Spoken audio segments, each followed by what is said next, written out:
Hola y bienvenidos al segundo video del curso relámpago de análisis y propagación de incertidumbres. En el video pasado realizamos una descripción general de esta disciplina, acompañada de ejemplos históricos que ilustraban la necesidad e importancia de este estudio. En esta ocasión veremos cómo realizar la estimación de incertidumbres sistemáticas con un ejemplo aplicado a la medición de una longitud. Primero revisaremos brevemente qué son las incertidumbres sistemáticas. Estas incertidumbres generalmente se relacionan con los instrumentos utilizados o el proceso de medición, y principalmente se deben a la resolución del equipo, la calibración del mismo o limitaciones del proceso. La característica de estas incertidumbres es que tienden a mover las mediciones en una dirección establecida, en una dirección fija. A lo largo de este video veremos ejemplos de estas fuentes de incertidumbres.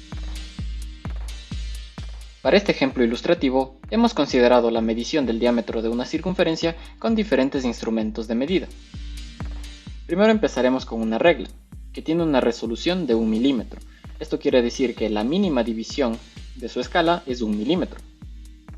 Luego procederemos con un calibrador o pie de rey, que tiene una escala móvil que nos permite llegar a una resolución de 0.05 milímetros.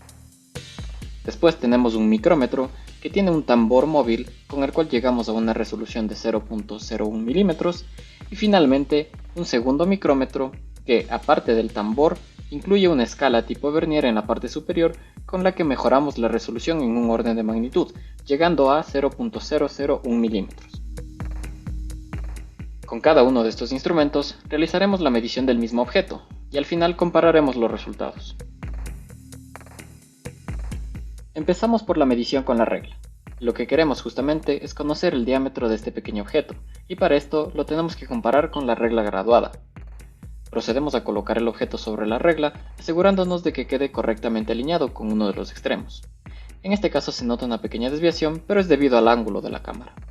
Luego procedemos a medir el diámetro en la regla, y vemos que este se acerca a la marca de los 16 milímetros.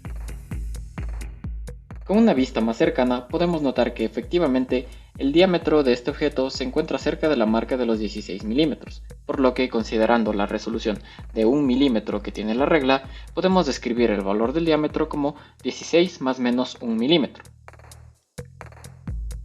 Sin embargo, con una mirada un poco más detallada, nos damos cuenta de que, si bien el diámetro se encuentra más cerca a los 16 milímetros, también se encuentra en el intervalo entre 16 y 17 milímetros.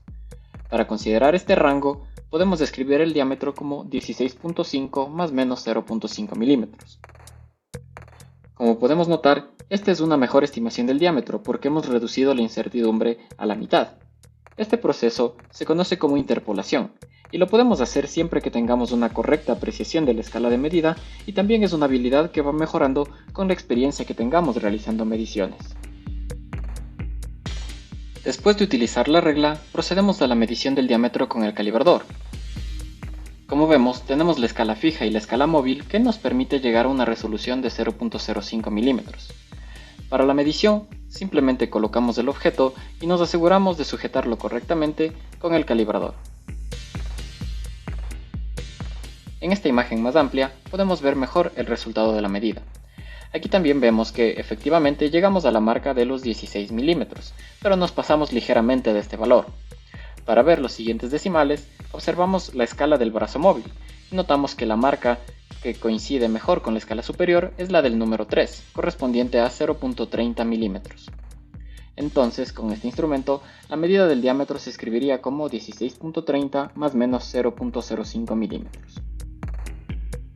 Procedemos ahora a la medición con el primer micrómetro, que tiene una resolución de 0.01 milímetros, gracias al tambor móvil en el eje del micrómetro que podemos girar para variar la distancia.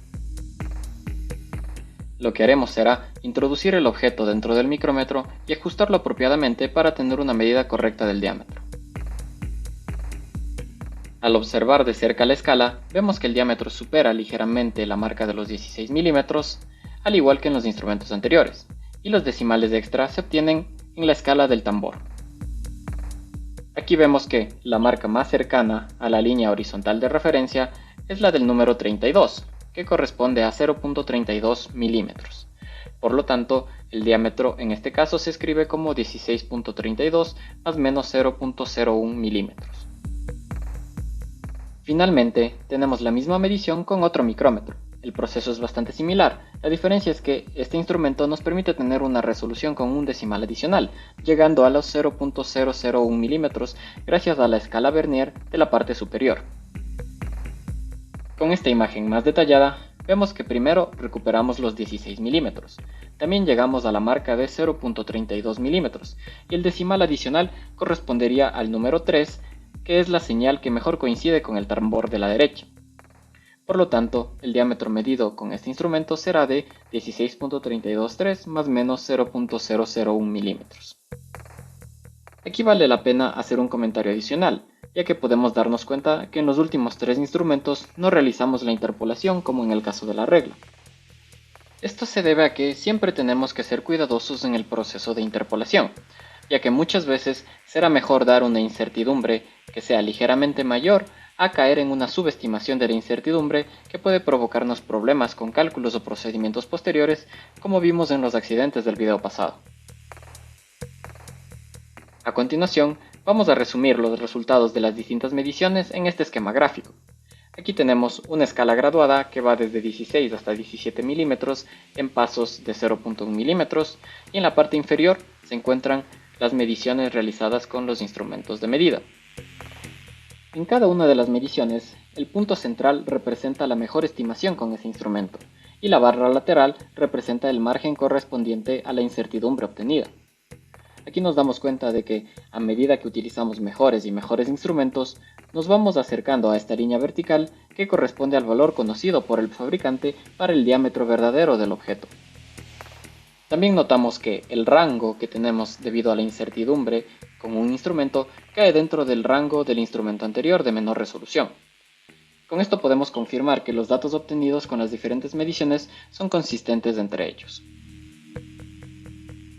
Para finalizar, vamos a comentar un poco sobre las causas de incertidumbre sistemáticas mencionadas al inicio del video, contrastándolas con el ejemplo que revisamos. Habíamos dicho que una de las posibles causas es la resolución del equipo, y bien nos damos cuenta de que, a pesar de que consigamos mejores y mejores equipos, todos tendrán una resolución asociada, que no se podrá evitar, lo que a su vez es una fuente de incertidumbre. También puede haber incertidumbres sistemáticas debido a la calibración del equipo. Quizá en el video que realizamos con el micrómetro no se alcanza a notar, pero teníamos un pequeño pedazo de cinta adhesiva pegado en uno de los extremos del instrumento. Por lo tanto, cuando cerrábamos completamente el tambor, no llegábamos a una medida de 0, como esperaríamos, sino que obteníamos una medida ligeramente desfasada, como podemos ver aquí. Este desfase se iba a contagiar a todas las mediciones realizadas con este instrumento, y por lo tanto corresponde a una incertidumbre sistemática. Finalmente, mencionamos las limitaciones que puede tener el proceso.